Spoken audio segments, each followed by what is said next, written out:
and gentlemen, let's get ready to rumble! Hey guys, thanks for tuning back into RSVP Sport. For Ronnie Jean, I'm Jonah Francis. We'd like to thank you for listening to our first podcast. If you haven't listened to it, please listen to it. You can find it on YouTube at RSVP Sport. Also follow us on Twitter at RSVP Sport. Let's jump right on into it. Here we go. With Bob Marley playing in the background, salute to the San Antonio Spurs, Greg Popovich and the crew. Truly a great finals performance powered by one team's quest at their shot back on top, their chance to redeem themselves, i.e. the song playing in the background. That's Bob Marley Redemption song, their shot at redemption from their haunting loss last year. In Game 6's debacle, San Antonio just looked real hungry, focused, and set on nothing short of being crowned NBA champions once again. And boy, did they take the crown in dominating form, crushing the Miami Heat, dominating them, and setting jaw-dropping NBA records along the way. Hats off to you, San Antonio Spurs, for showing us that teamwork really does make the dream work, my man. As corny as it sounds. The Spurs put an end to what seemed to be a perfectly written story to add to the ever-growing legacy of LeBron James, the so-called Michael Jordan of our era. LeBron, now 2-5 in NBA Finals, finds himself once again placed in that all-time dilemma: opt in, opt out.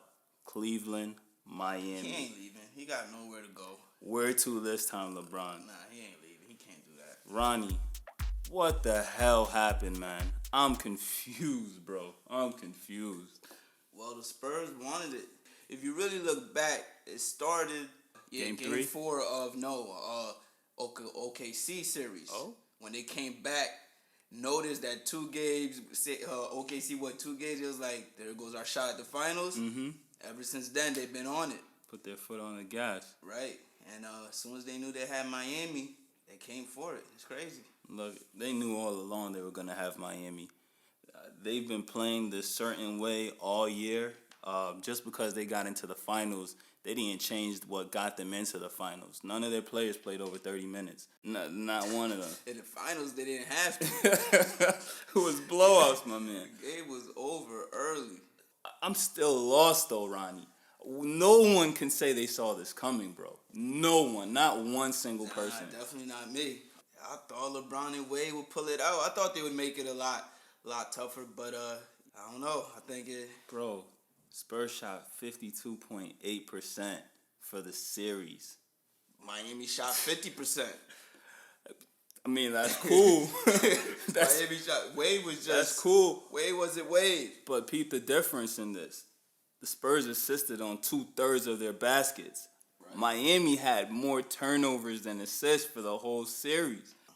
You know what? While we're on Miami, Ronnie, let's play the blame game, right?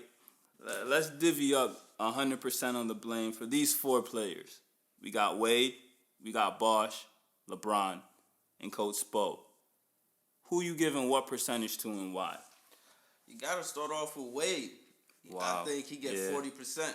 LeBron was looking like he didn't expect Wade to fall off like that, you know, and up until Game 4, Wade was putting in some work, you know, in Game 3 when they made that mini comeback. Wade was the one doing it, and then his body gave out. So you giving Wade 40%? Yeah, because if Wade was that second superstar of what they planned the Miami Heat to be, okay, at least the games would have been closer. It would have been a longer series. So I hate to move on from Wade. You already know Wade is one of my favorite players in the league. It seemed like he had arthritis. He looked old. I mean, even his face looked old. His body looked old, man. I'm sorry, my friend Wade. Moving on to Bosh. What are you giving Bosh? Bosh, I'm only giving him 20%. You know, he ain't 10, 20%. He didn't really, go too far below expectations, or he didn't exceed expectations. He was just Bosh, the third member. Yeah, I was kind of looking for Bosh to step it up. I'm giving Bosh 20% as well. Their game plan did not dictate for Bosh to do anything. Right. You want Bosh to get rebounds, but you got him at the 3-point line taking threes all day. Right. You want Bosh to get involved, but one game you give him only 12 touches on the offensive side of the court. He did get eat up defensively, though. Well, I mean, that was expected. But what was more expected was for him to at least try to produce a little bit more on offense. And Spo draw up some more plays for him on offense to work in Miami's favor going back on the defensive side. You know, sometimes they say the best defense is a great offense. So that would have been a nice way to combat what the San Antonio Spurs were doing. Yeah. LeBron James, so you give him 40 to Wade, 20 to Bosh. That's 60%. So LeBron and Spo, you give him 20-20. Yeah. This is kind of where we differ. I'm giving LeBron 20, but I'm giving the entire big three 20. I'm giving Spo 40. This is not to say he's not a good coach, but you can tell he was outclassed in this series. The schemes that San Antonio put together, not just offensively, but also defensively, limit Wade's production, limit Bosh's production, limit everyone's production except for LeBron. That's on Spo. You can't have 4 games where you lose by over 15 points and you have the greatest player on your team. The guys look lost on the court. And then back to LeBron. The reason I'm giving him the same amount of blame as I'm giving everyone else is because I don't feel as though he did enough. He looked like he could have given more. Yeah, he looked demoralized. He looked like he knew they was going to lose. He should have been that guy that, like, pick his guys up. Like, he should have been in their faces. He should have lose. Look, too many times I saw LeBron tired, fatigued. Sometimes I really think this guy faced injuries. Like, I really do. I'm not even joking. Like, dude, you're in your 11th year in the NBA, and it seems like you don't know how to monitor yourself in game. You know what I'm saying? You can't give 110% all the time. And that's what he does. And he seems to tire out, get these little cramps, and it's that bad that he has to come out of games. This guy doesn't know how to monitor himself in his 11th year in the league. He thinks being a super athlete is going to trump everything else. And this was a perfect series to show him that.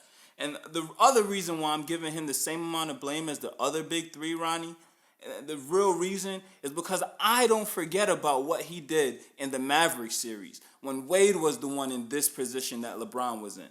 You know what I'm saying? When it was Wade carrying them and LeBron was shrinking. So I'm not forgetting that you're on the same hook as everyone else. Wade still gets the biggest. He just didn't produce like Wade was, like they expected Wade to produce. Right. I can't blame LeBron too much. I didn't like his attitude, so that's where I blame him. But his production, he still was getting like 30 points. Look, he got 30 twice. Look, for me to say I'm not blaming LeBron, I needed to see 40, 45 at least once.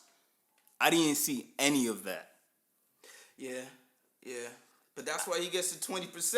He can't get the same amount of blame as Wade, who didn't produce. Wade was like 1 for 11. That's a superstar. How many games have Kobe scored 40 points, 50 points, and we lost? Maybe not a lot, but enough. This was one of those games where I would have said, okay, I'm not blaming you for nothing, LeBron. If you would have given me some type of Jordan, Kobe, Magic, Bird type of games. He didn't look special. I admit that. But at the end of the day, if Wade had stepped up, it would have been a closer series. Like, I understand LeBron's position. Yeah. There wasn't much he could do. I didn't like his attitude, though. I felt like he should have been the one energizing his team, or at least trying to. Yeah. At least, at the end of the day, he did produce. He did. He did produce. And I think that's where everyone is going to get trapped. Once again, numbers don't always tell the whole story. But what I don't want to do is take away from San Antonio's glory. They played near flawless basketball. And it's because of San Antonio why I'm saying this was not a great series. This was a great individual performance from a team, but not a great series. They really beat them bad. I don't think that was expected by anybody, not even the Spurs. They didn't expect this. Of course not. With San Antonio, it seems like everyone knows their role and played their role to the T. I want to get into this soundbite from Manu Ginobili. Listen to what he's saying, and we're going to jump back in after this. You all didn't just beat the two-time defending NBA champions. Manu, you throttled them. Each win was by 15 points or more. How were you able to be so effective against such a good team? It's hard to believe, isn't it? We played at a really high level. Defensively and offensively, making the move a lot, attacking the seams, having everybody contribute. You know, it wasn't about Tim Duncan or Tony Parker. It was about Kawhi. It was Danny Green, Boris Diaw. Everybody. This is a team, and that's what makes it so nice. They each had key moments. You know, I don't think they played great as a unit. Like, it was a whole team effort. You know, you could say I thought Patty Mills, every time he came in the game, he changed the game. I was actually expecting more minutes out of him, and I think he probably played better than Tony Parker. But Big Three, they wasn't expected to all average 30 points or anything like that. You know, they're old. They just like the rock of the team. Yeah, the Big Three did exactly what they should have done. Right. They were able to put their egos aside, play as one, all starting with Tim Duncan. Tony Parker struggled. However, he did have his moments, and that's all they needed from him. With a team like this, moments was all everyone needed. So with that being said, the Big Three did exactly what they needed to do. I heard Skip Bayless saying that Tim Duncan could have even been MVP, which is true. It's true because to me, nobody really was Carried that the guy. team on their back. Yeah, everybody played their role. Everybody did their thing. Kawhi Leonard, I guess he deserved it just because of a two-way effect that he had on the game. And when he stepped up, that's when the Spurs really started blowing him out. But, you know, Diaw, even if his numbers weren't, like, spectacular. He led the series in assists. Yeah. They got something different from everyone, 1 through 5. They had Boris Diaw with the assist. They had Kawhi Leonard with the individual defense on LeBron James. Tim Duncan leading with rebounds. And at times they had Manu playing point guard. They had Tony Parker, doing his things every once in a while. He had moments. Patty Mills just walked himself into a big payday. You think so? Of course. A hot shooter like that. Of course he has a perfect system and the perfect players around him right now. So it's still tough to judge what he would do on a different team. Yeah. But he's a totally different player than he was last year. He could shoot. You really don't want to give him no open looks.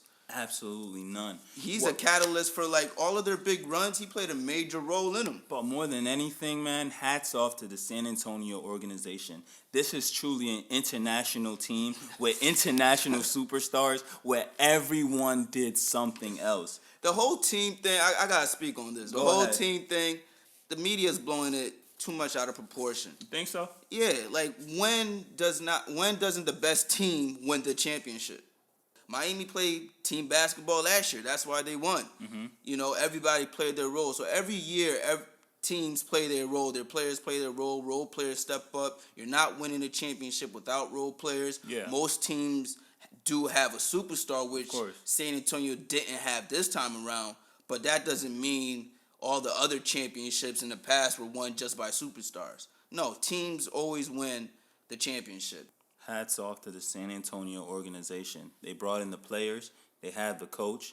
And the coach is what ignited everyone to do exactly what they needed to do in order to get that W. Before we go any further, we really want to get onto this Rony Rants segment. Rony, what do you got for us today, man? Well, you know, with the Spurs winning their 5th championship, Duncan getting 5, the debate came up, Kobe versus Duncan, which era it was, or who it belongs to. Well, first of all, I gotta say, like, this championship, it's outside of Kobe and Duncan's era. It's really not, though. It's not their era no more. It's really LeBron's era, first of all, this championship. Duncan snuck one in inside LeBron's era. I feel you. But Duncan versus Kobe, Kobe's definitely ahead as far as the better career. Tim Duncan has, always been on a winning team, but we're not talking about teams. We're talking about head-to-head players. A couple years ago, Duncan was out of the league, basically. Like, people thought he was going to retire. Yeah. He hasn't averaged over 20 points since 2008. You can't say about Kobe. Kobe's been dominating since 2000 consistently, every year. This last year where he didn't play, the year before that, he was averaging 27, 5, and 6. He's been dominating every year. He has 5 championships. Duncan just caught him. Duncan just caught him, while Kobe's not playing. Yeah. Head-to-head matchups between Lakers and Spurs. It's 4-3. since 1999, but this last time they played, Kobe didn't even play in the series. So between Kobe and Duncan, it's still 4-2 with Kobe leading. Man, I got to give it to Kobe. All right, and I'd have to agree with you on that. He's number one. Tim Duncan has a team, a core group, which he's been with his entire stint in the NBA, being with himself, Manu Ginobili, Tony Parker, and also Greg Popovich. Whenever you have a core group of anything, it makes winning so much easier. You know, you can't sit there and say they won 50 games since Duncan's been there only because of Duncan. Hey, you got your coach too. If you ask me, Kobe didn't have any of that. How many times we had a different team? Right. He's always had that foundation. He came into the league with Robinson there. People forget that. Twin Towers. Yeah. You know, Kobe came in with Shaq, but, you know, Kobe's had different aspects to his career. Like, the Spurs organization, we already know, is one of the best out of the last 20 years. You know, they've always been there. They always make the best decisions, the best picks out of the draft, even in the second round. So they just have a better organization these past 20 years. We see it all the time in sports. When you have a great core, you're going to be productive. For instance, with great teams such as the Celtics when they had Bill Russell, the Los Angeles Lakers when we had Magic Johnson and the boys, or even Kobe and Shaq met Los Angeles Lakers. And we even see it outside of basketball, the NFL, the whole Tom Brady versus Peyton Manning dynamic. And what do people say? It's the same situation with the Tim Duncan versus Kobe. Tom Brady has a great system, a great core, another person that helps take the pressure off of him, and his coach, Bill Belichick. Peyton Manning, he was the one that's orchestrating the offense. He's the mind. He's the everything in one, which is what Kobe is to our league, which is why Kobe is the face of the league. You know, Duncan and Kobe both, you know, have great careers, Hall of Famers. You can't really compare their stats. You know, play different positions. They're different things for their respective teams. But Kobe's career, you know, is a superstar. Of course. He's always been a superstar. Duncan hasn't been a superstar for the last couple of years. Look, at the end of the day, we're not arguing Tim Duncan on a Mount Rushmore, even though he's arguably the greatest power forward of all time. Right. We're not putting Tim Duncan on that Mount Rushmore. So, but we're putting Kobe up there. At least arguably, we're putting Kobe up there. If Kobe's arguably on Mount Rushmore and Duncan is not, he's the era's king. Right. Lesson learned. Give Kobe his props. They're trying to give LeBron over him. Yeah. Duncan over him now. All right. Well, what we want to get into now is whether or not Miami's Big Three is a bust. Their entire time together, they've been to the playoffs, or at least the finals, 4 times straight. But they've only won 2. And if you can remember, LeBron's not 1, not 2, not 3. I'm sorry, 4, just 2, LeBron. Well, we got to get off of that. Like, you know, you're a player. You got other superstars around you. You're expecting to win.